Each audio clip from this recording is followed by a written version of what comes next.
Welcome back. You're watching the CNBC Africa special on the Hotel Investment Conference Africa 2012. The theme this year, Recharge and Refocus. A very warm welcome back to you, gentlemen.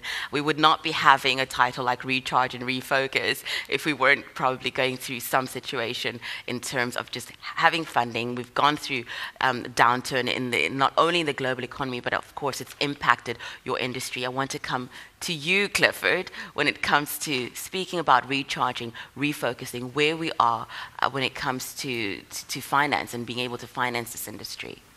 I don't know whether I'm the right person to answer the question, but you know, when it comes to, as you say, recharging and you know, re-looking at the industry, having come through a pretty tough time, and you know, certainly from my perspective, it's been one of the toughest times that we've had.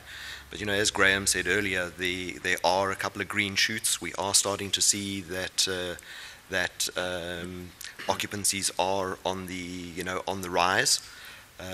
Obviously, with that, we will be looking at rate, the RevPARs that we achieve in the hotels, and obviously that all then filters down to the bottom line and basically gives you the opportunities to have a look at how you're going to take the business forward into the into the next upturn. Graham, where are we right now, the industry? I think Clifford's been right on the button. I think if you look at 2011 versus 2010, we obviously had the spike of the World Cup, which affected rate growth or lack of rate growth in 2011 on the back of constrained demand. But from September through to the end of 2011, we started to see some growth in volume. There's not enough rate in our market yet, because as Clifford rightly said, when you have rate in our market, then you have the opportunity to improve your margins and then look more aggressively as to how you can expand your business, free up some more capex and some more cash to not only invest in future operations, but in refurbishments of existing properties. First quarter, as Arthur mentioned, there has been some growth in RevPAR, but there's still a little bit too much uncertainty in South Africa right now. You know, part of the topic you're talking about is the impact of Europe, and you know that's in a mess, and we're still a huge trading partner with Europe. And what's the indirect and direct economic impact on Europe into our local economy? And that's still got to sort itself out. Yeah, and I want to ask you, because if there's anything that we got out of the downturn, that we got out of the recession, was that there was all this talk about a different way of doing business in the financial sector, a different way of doing business in the auto sector, for instance. Is there a call for a different way to do business in the hotel industry? I think we are continuously trying to reinventing ourselves in the ways we work. I think all of us are looking at doing things differently, more efficiently. I think one lesson that I have certainly seen in the last couple of years in different parts of the world is we start looking much more in detail in, for example, energy reduction and energy use and utility savings, and using different ways and means of creating energy through solar, etc., etc. So I think that's a trend you've seen in the hotels in being very aware. Second thing that I've noticed and that I see, and I'm still a relative newcomer to South Africa, but the way we operate and the efficiency in which we operate is, I think, being reinvented in many hotels. I just mentioned to Clifford that I've seen some of his hotels and how efficiently they operate. So I think each and every one of us is looking at ways and means in our own type of hotel to do a good job in being efficient and being still realistic in terms of the guest service delivery, because you don't want to compromise that. Clifford, you are expanding to the rest of Africa. One of your operations, you're in Botswana. I want to speak about when you're developing your hotels, because as Jan has said, there is the green issue. When you're developing your hotels, are you taking that into consideration? We absolutely are. You know, we believe certainly from a business sense, it's the right thing to do. And Graham mentioned earlier, maybe it was off air, that you know, it comes with some really good savings as well at the end of the day. So we are continually as a group out there understanding what is the next wave. You know, is it solar? Is it heat pumps? Is it LED lighting? Is it whatever it is? Right? We're always looking at what is the next more efficient way of developing our products. MEC, I want to come to you on this green issue because, of course, South Africa, like so many countries around the world, and a lot of African countries also taking this into consideration, is what is happening to the environment and how businesses do have to operate more green. From a governance perspective, what are you expecting from the hotel industry in terms of green technology? Yes, I think what is important is that for us, having hosted COP17, particularly here in Durban last year in November and December, South Africa, as well as I think the rest of Africa, and governments in general across the world, understand that sustainable energy particularly is quite important. And in that regard, in the utilization of resources in a sustainable manner is not an option. I think for all of us have to be able to follow suit. One of the things, for instance, that we are encouraging here in KwaZulu-Natal, we are establishing what is called a technopark, where we actually are now inviting a number of global investment companies to come in and invest. And as I speak to you now, we have about 39 who wants to come into that technopark in KwaZulu-Natal. And all of them, they want to set technology around your solar renewables, the panels, production of solar panels.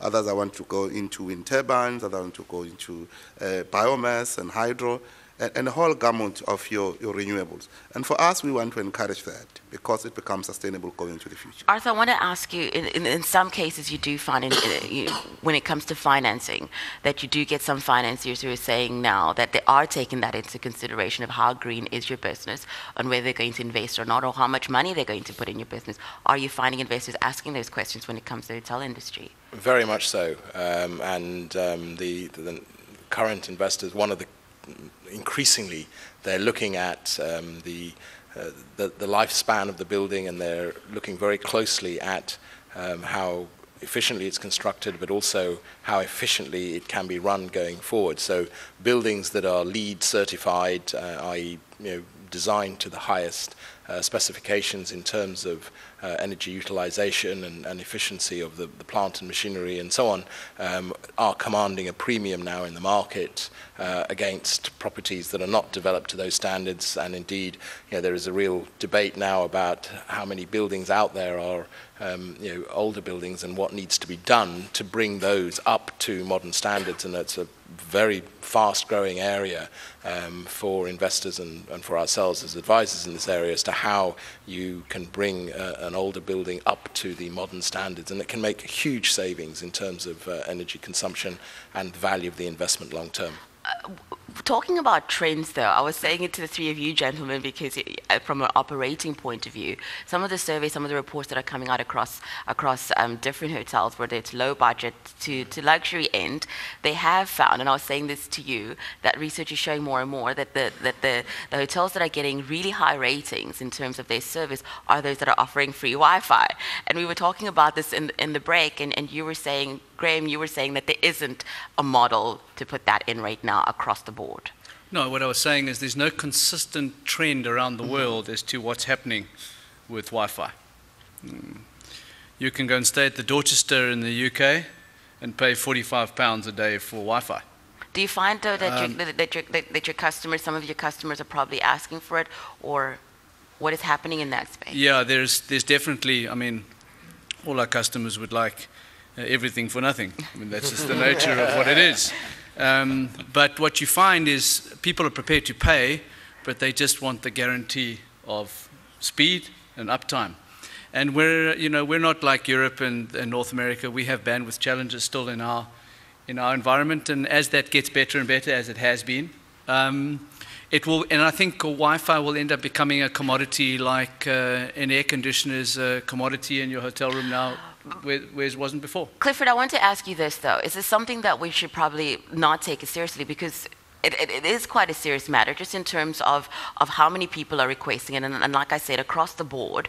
And if you're looking at operations in Africa, that is something that we do have to look at seriously, increasing that bandwidth, because you said that is a challenge on the African continent that we're probably not able to operate in that space as well as other developed economies are doing. I certainly know from trips into Africa that the Wi-Fi in the majority of hotels where I've stayed it has been free. But then, as Graham said, they give it to you free, but can you fully count on the sustainability, or in other words, the uptime of the Wi-Fi? Is the bandwidth sufficient for the job that you need to do? Or do you have to have another pipeline coming in, which you sell then, if somebody wants the stability of the Wi-Fi in a particular place? Jan, I want to come to you, considering how much business we're doing. I mean, you were saying that in Europe now, people hardly even speak to each other anymore. You're on your phone. I experienced it in the hotel yesterday, in the elevator, where we go into the elevator, each one of us, was communicating on our devices, whether it was the iPad, whether it was the phone. But that is where business is moving. That is where individuals are moving. How much of this are you taking into consideration when it comes to your offerings in your hotels? Well, I think this is a trend that we all need to be very aware of, and we need to make sure that we create an environment in our hotels where people can still meet and where people can still greet and meet each other and talk. Because, as you mentioned, in a hotel elevator, I think people automatically put their head down and look at their BlackBerry or their iPhone or whatever it is.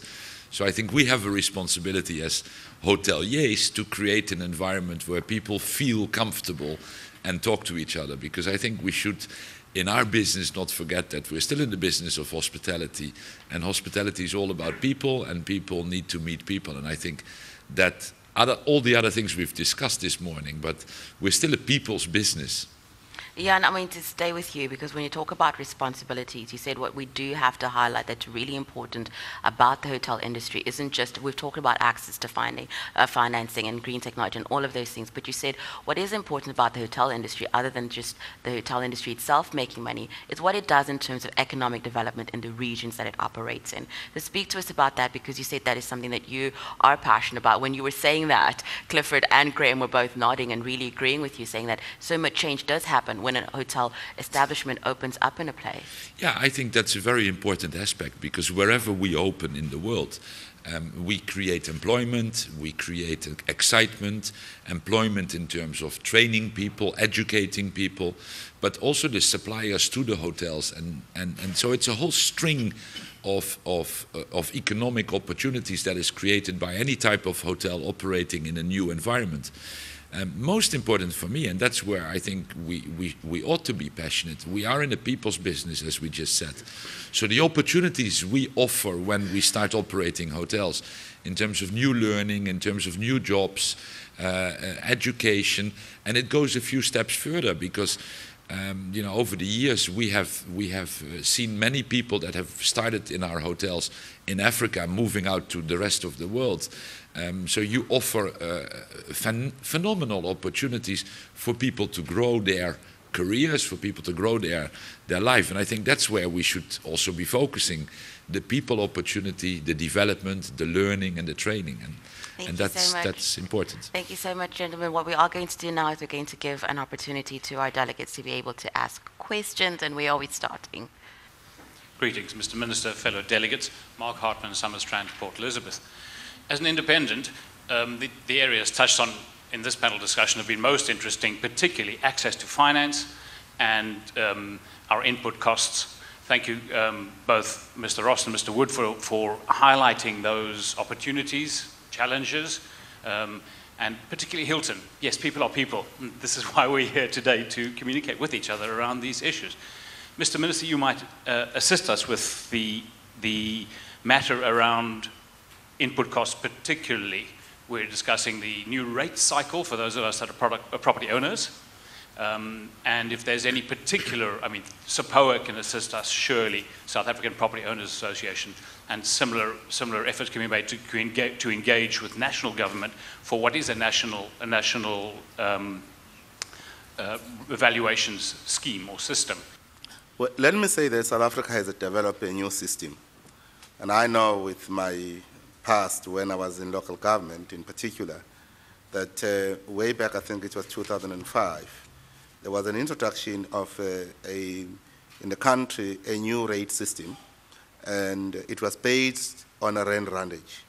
Now, what this system has actually done is that it actually has allowed municipalities, because it is not done by national government, it's not done by provincial government, it is done at a local level, that each municipality then develop a system based on this renderage to actually then evaluate properties and therefore be able then to come up with the question of the rating system at a local level. I think the issue that has been raised is that whether there is a need for this to be done on a standard procedure throughout the country. Now, I think it's a matter that can only be taken back and to be discussed in government, whether that system would work. However, the right to actually do the system has now been given to municipalities. So it is done at a municipal and a local level. That is how it is actually done in South Africa. But the point has been raised, and I think we can take that back and simply just look at how we can deal with that. While we're still having our delegates think of a question, what I would like to ask, though, is what has come under the spotlight is how many, when it comes to visitors that are coming to the African continent, you know, a lot of business is happening, and I would imagine that's why so many, we're having this influx of people coming in. I was speaking to the Minister of Tourism from Mozambique yesterday, and he was boasting their business travelers that are going there, and that's where a lot of the money is. So I would like you gentlemen to talk to us about that, you know, business versus leisure, because the spend is quite different. I think, well, maybe I should jump in. What we're seeing in our properties in East Africa and in West Africa is that we get, as a regional brand, what we're seeing is we're getting a lot of support from the South African corporates as South African corporates are starting to move north and move east and move west. So a lot of economic investment injection into those African economies, a lot of it's coming out of the South African corporates too. So what we're seeing is we're seeing a lot of our South African guests follow suit. So most of our properties are benefiting from corporate travel.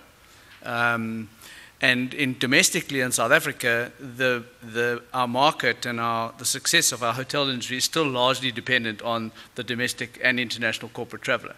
And once that corporate travel starts to start showing some signs of growth on the back of some economic growth, then the market will recover. What has been quite encouraging in our market, though, in our industry, is the continual positive signs we're seeing with regards to domestic leisure. More and more people starting to travel. I mean, I was saying a couple of days ago, Durban in the December period, notwithstanding COP17, had a phenomenal leisure season. Because the accessibility of Durban as a tourism destination to the majority of South Africans is being highlighted again and again.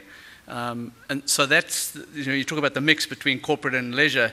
The leisure's there and it's moving, and there's a domestic leisure strategy that's on the go, but until the corporates start moving again, we won't really see signs of major growth in our industry. Arthur, I want to ask you about synergy between it, so that the hotel industry is not working on its own, but that there are partnerships, you know, across sectors. Are you seeing a lot of that happening? Well, yes, I think, you know, we as a firm, Jones Lang LaSalle, established an office in Johannesburg just over a year ago, and the prime reason for that is that our global corporate clients, the very large consumer goods producers, financial services, the big IT companies, etc., are all looking at Africa as a big opportunity, and they're now starting to establish businesses here. They're seeing a growing consumer base that is going to require their products and so on, and they want to be part of that. So we are one of the drivers for our establishing an office is that a number of our global corporates are looking for space to set up offices, to start business here. And I think that is, you know, a significant and growing long-term trend, which ultimately, of course, if those people are coming here, setting up offices, that means that people are traveling here to look at the opportunities, to study the market, to make decisions about where they're going to invest, how they're going to invest, and so on. And that creates business travel, and that's great for the hotels. So I think, you know, that is a very, very important trend that we're seeing in Africa, and why I think the opportunities here are beginning to look much more positive. Okay. Questions from the floor? There we go. Hi. I'm Ngobani from the Zazila Institute of Entrepreneurship. And the numbers seem to show, particularly the pipeline numbers, seem to show that as individual entities, African countries are a very small market. Is there any initiative to, I'd imagine there's strength in numbers, is there any initiative to have one cohesive voice to lobby for investment in Africa as a tourist destination? And I think I could even, from an operational point of view, are you seeing that? Graham, Clifford, Jan? I have no idea. I think each of the markets, all I've certainly seen is that North Africa and Sub-Sahara are running completely different markets in themselves. And I think really at the end of the day it does come down at the moment to each market, how is each market positioning itself and marketing itself as an attractive investment climate. Because each one of our markets or each one of the markets in Africa will have different legal systems, different finance systems, even basics when it comes down to airlift are very different. So I think it has to be country by country specific. But MEC, you had said, when we were talking about the success in Nigeria and how much development is happening there, you were saying that whatever is happening on any African country feeds back to the rest of the continent. And we've seen, African Union, we've seen so many bodies that speak for the African voices, all these countries as one. So what he's asking, would we not have a better chance at attracting investment if the bodies came together, if the countries came together to make Africa a tourism destination in terms of investment? Well, for me, I think there are elements where we would, all of us, utilize both our comparative and comparative advantages as countries and as regions, but there are also areas where we must have a shared common vision. The shared common vision, first and foremost, is about marketing Africa as a destination. And for me, anything that comes as an investment into Africa is a plus factor for all of us in Africa. But within that, each one of us as unique countries and regions would actually be able to have our own comparative and comparative advantages. Those must not actually then be hidden in the process of marketing Africa. So I'm saying, therefore, there is a bigger space for all of us to be able to market. What I was saying earlier is that both governments as well as private sector, those who are investing in the African continent, we also to actually explain one voice in the investment community and say to them, Africa is open for business. Of course, the legal system, I think, which has been talking about, is not similar. But there are certain things that we, at levels of the AU and the various regions, we must then begin to deal with them so that we actually make it possible for an investor. In KwaZulu-Natal, for instance, we have produced what we call an investment protocol, a protocol that simply outlines the regulatory framework that anyone who comes outside of our continent and of our region would read this one little book.